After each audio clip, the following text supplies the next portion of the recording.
Chapter 4 Mail Order. Mail order was a big part of Chicago's history in the late 1800s. In that time, there were salesmen called middlemen who were exploiting farmers by buying farm goods for cheap and then reselling them to city merchants at high prices. Not to mention, they also bought consumer goods in the city and then marked them up and resold them to farmers. When farmers learned about this, they organized protests to show their frustration and anger towards the middlemen, who they considered to be parasites. Knowing this, Aaron Montgomery Ward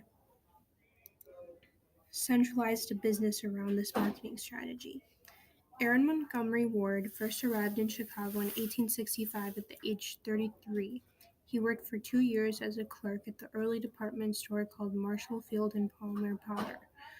It was a retail store. Later, he worked as a traveling salesman through the Midwest's farm country.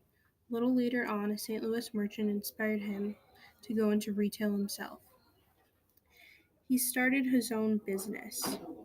To appeal to the farmer demographic, he bought consumer goods in mass quantities, allowing him to buy goods at the lowest possible prices. And the farmers bought directly from Ward, allowing them to bypass the middlemen and pay low wholesale prices. No one could beat his prices at the time. The farmers loved this so much that Ward even obtained official endorsements from farmer organizations. Furthermore, he started to mail catalogs with a variety of objects with low prices. Each year, the variety and amount of pages with more possibilities grew and grew. The feedback was very positive. This is because Ward's prices were below those of rural merchants, country stores, or traveling salesmen.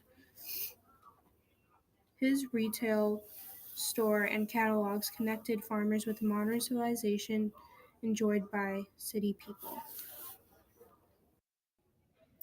Richard Sears and Alva Roebuck were two young men that wanted to expand Montgomery Ward's company. Together, the two men created Sears Roebuck and Company in Chicago in 1893. Like Ward, Sears and Roebuck targeted rural Americans, selling them anything and everything from sewing machines to pianos.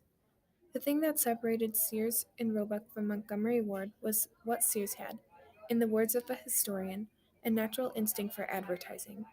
Sears advertised products that were popular to city dwellers, to rural Americans, so they could feel more included in city life.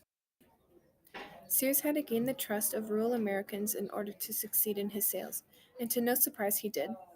Legend has it that once Sears saw a trolley conductor drop his Sears watch and it broke. He then took the conductor to his store and replaced it free of charge.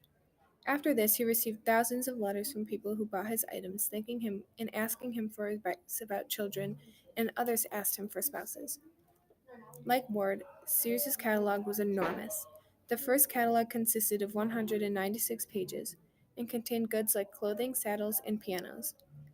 The 1897 catalog erupted to 786 pages and contained everything from food and medicine to refrigerators, books, and farm implements. Overwhelmed with success, Roebuck sold out his share in 1897, but Sears pressed on. The 1900 catalog contained a whopping 1,100 pages and contained virtually every consumer item imaginable. With Sears' incredibly low prices combined with the complete confidence his buyers had in him, resulted in enormous profits. The company registered greater gross sales than Montgomery Ward for the first time in 1900. Sales reached $16 million in 1902 and a staggering $50 million 5 years later in 1907. Sears moved his 9,000 employees into a 40-acre building on Chicago's west side in 1906.